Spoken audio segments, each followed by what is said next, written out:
I don't like scary movies at all. It always brings me back to like Nightmare on Elm Street, the creepiness. Anyway, here with me now is the star of Sinister 2, James Ransone. Thanks for having me. No, thanks so much for being on So Popular.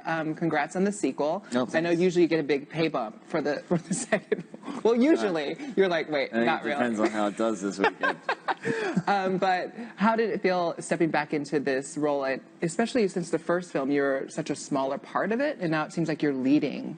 Yeah, I felt really flattered at first that they were like, you're going to come back for the second one. And I was like, oh my God, you're going to make me the lead. And then my next thought was, oh my God, how am I going to turn an idiotic joke that lasted for 15 minutes into an hour and a half of carrying a movie? You know what I mean? So I was pretty, I was just flattered that Scott and Cargill, wrote the part, for me to come back.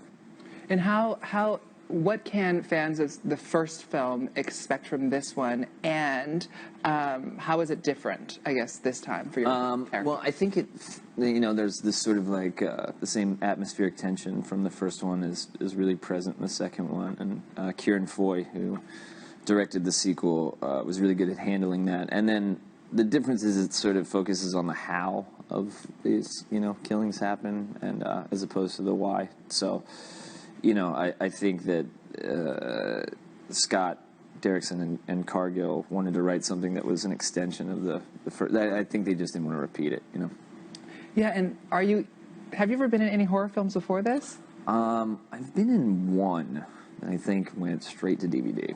So, are you a fan of them as a viewer, or the older ones, like the late '70s and early '80s horror movies? Like I'm a big fan of all of John Carpenter's work, and The Exorcist really screwed me up when I was a kid, really badly. I don't like it. I like Poltergeist a lot.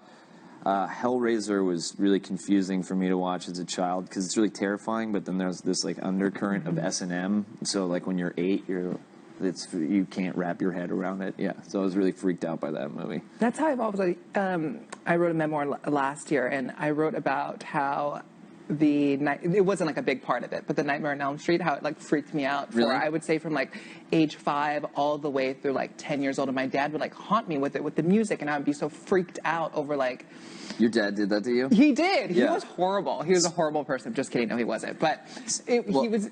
Yeah, the first movie that was Johnny Depp's big break. So See? Yeah, and then, but do you remember Stephen King's It, the miniseries? No, I didn't watch that, no. Yeah, Tim Curry's great, and I took the cover, because my brother was so freaked out by that movie, that I took the cover of the book, and I blew it up really big in a Xerox, and I colored it in, and I put it next to my brother's bed.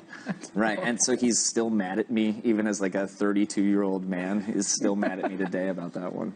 Well, what was so weird for me in like Nightmare on Elm Street was a sense of, I didn't really know what the film was about. And when I watched it in my adulthood, and knowing how like they burned Freddy's body because he like was like a predator to children, and it was like I didn't read that level of it when I was young. Yeah. It was just like this freaky guy, and so it was interesting that you talk about. Yeah, sometimes in retrospect, when you go back and look at those horror movies, you're like, this is actually a lot. There's a lot more dark things going on. Like, how did it get made? Like, that's what I always think. I'm like, how did this even get made? I don't know. And then the idea that if you die in your dreams, you die for real. Yeah. You know what I mean? That's a bit. You don't tell. Like, how the fuck do you go back to sleep? Oops. You can't tell a kid that. Well, if you die in your dreams. What? But you actually, did you have you lived in a haunted apartment Yes, in LA? I did. Well, here's the thing about me. I'm an incredibly skeptical, science-minded person who I would loathe to call it haunting, because that would mean that I just knew what it was, and I still don't know what happened. But I lived in this old apartment that was built in like the 20s and 30s, and there's sort of a lot of old places like that in LA. And I would have these really violent, reoccurring dreams that were really vivid, and there was a recurring theme in it. They weren't necessarily the same dream over again. It was about this really angry man and his relationship with a very distraught maternal figure.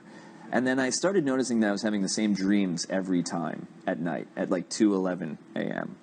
And it was really bizarre. And the last thing that happened to me was I woke up from a dream with something grabbing me. And I thought, so I moved, because I do what you should do instead of what happens in a horror movie where it's like, oh, we'll figure it out later. It's like, no, I got out of there, right? But this was corroborated by some of my neighbors because I would be out of town, and they would call me and they'd be like, "Why were you banging around at 2 a.m. last night?" Yeah. That's really, I don't like that story. Me neither. I'm going to make a turn to something that I do like. Okay. Let's talk about The Wire. I loved that series so much, and I also loved to be irritated by your character. Oh, thank you. That's Sticky. Along with many other Ziggy people. was just doing way too much. But Yeah, how was it? canon. What has it been like to still be linked to such like one of the top series in like America's history of television? It's a real double-edged sword because I Okay. played a real controversial character. So I often wonder if Shatner feels like bad that people are like Captain Kirk because people still scream Ziggy at me. Yeah. And it's a disarming thing.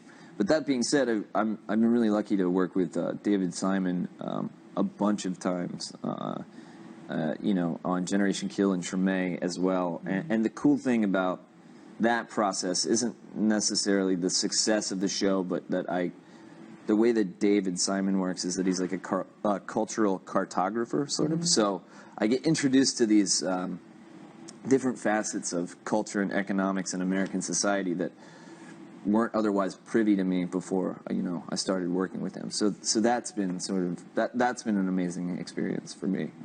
It's great to be able to work on something and actually learn from it, right? That's I've been really fortunate, because I've done a bunch of stuff with Spike Lee and Sean Baker, and they all have they're all talking about different things, but they have a very similar approach, and they become very curious about things in American society, and by proxy of me working with them by my job, I have become curious as well. So it's the learning process, not even as an actor, but as a human being, is really cool for me. Well, you mentioned Sean Baker, and our conversation is actually just starting. We're going to talk about his latest film, Tangerine. When we come back, James and I will be joined by the luminous Maya Taylor, his co-star in yet another film, Tangerine. And don't forget, Sinister 2 is now playing at a theater near you. There's so much, so popular. After the break.